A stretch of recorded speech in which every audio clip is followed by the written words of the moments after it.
it to be a Bill Gates or whatever. Theoretically, anyone can, really. I mean, today in America, it is true that hypothetically any one individual person could strike it and be incredibly wealthy and powerful, though it is a mathematical certainty that the number of people who actually do so are very, very few. Yeah, bootstraps and the like.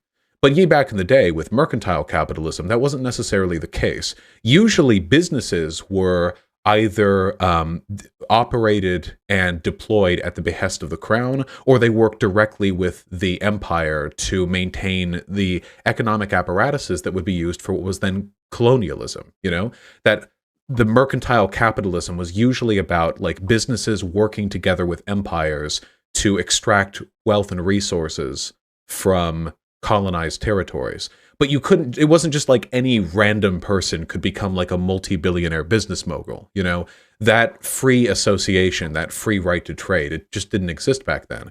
So these wonderful Enlightenment thinkers, they thought, what economic system would best complement, democracy?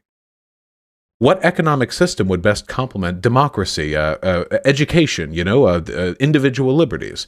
Well, surely it would be an economic system that allows free participation in the market. It makes sense if you think about it. But there are some issues with that. There are tenets of liberalism that I like very much. I like the belief that individual freedom is something which should be valued.